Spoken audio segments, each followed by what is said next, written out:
I'm here, still doing this thing that I'm uncomfortable with, but I'm kind of fired up because just yesterday I went to the Gamecock game and we beat number 10 Texas A&M, and what a crazy game, what a great time.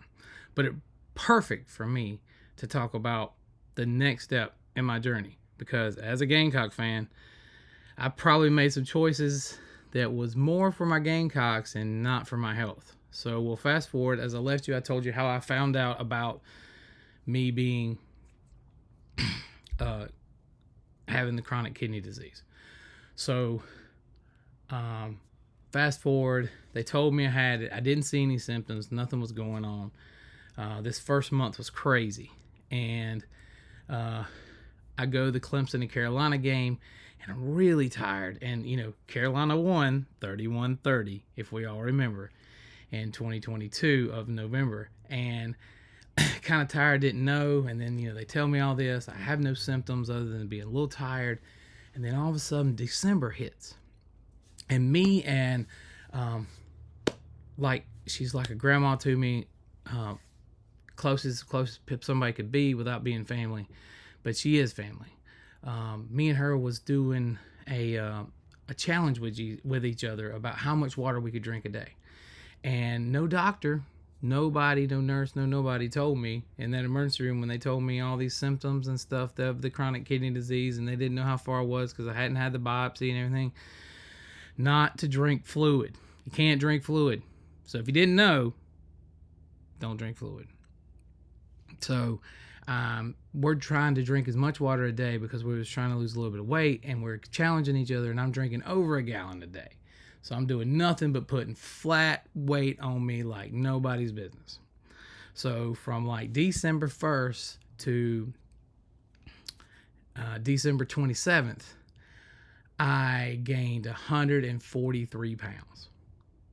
And I am well over like 430 pounds. And not feeling good.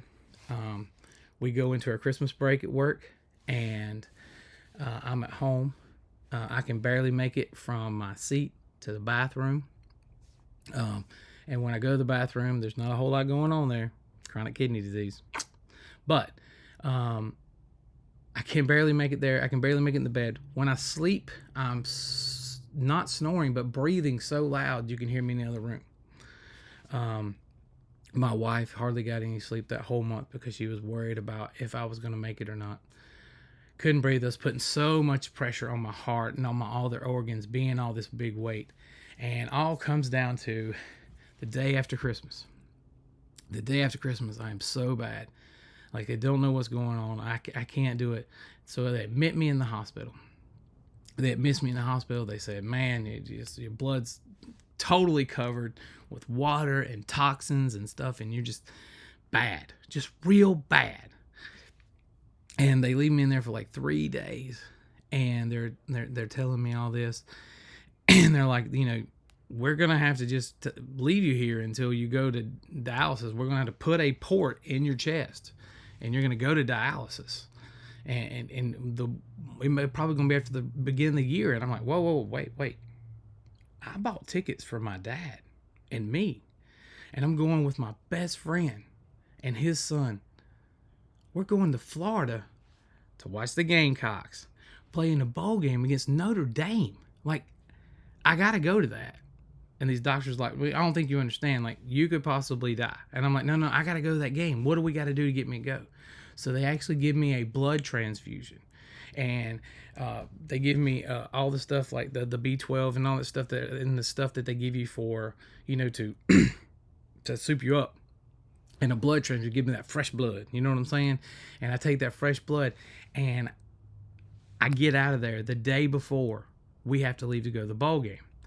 And I ride with my buddy Josh and my dad and his son, and Josh's son, and we have such a good time as possible. So we all loved being there, but the problem was this guy was 400 and almost 50 pounds. And Josh drives a big F-150 King Cab, like massive truck. And my big old tail cannot hardly get in it. Like at one point, I do believe that my dad and my buddy had to push me up into the truck after we stopped at a gas station. Like that's how bad it was. I couldn't even hardly lift my leg. I was in that bad a condition. When walking to the seats, like I remember feeling my heart beat just walking from where we parked to the seats. My dad had to pay a woman to take me in a golf cart back to the car after the bowl game. Had a great time. Wouldn't trade it for nothing in the world, because that's a moment. Just like the moment I'm asking for when I'm asking y'all to please donate to give a kidney. That's a moment that I want to have with my family. I want to have with my friends. That's the one I want to keep having. I'm always going to fight for those moments. And I fought for that moment. And I'm glad that I had the moment. But maybe at that point in time, knowing what I know now was not the best idea, because I literally could have died on that trip. But you know what? I went, and it was awesome. I got to see a bowl game in Florida. It was really good. Then, after that,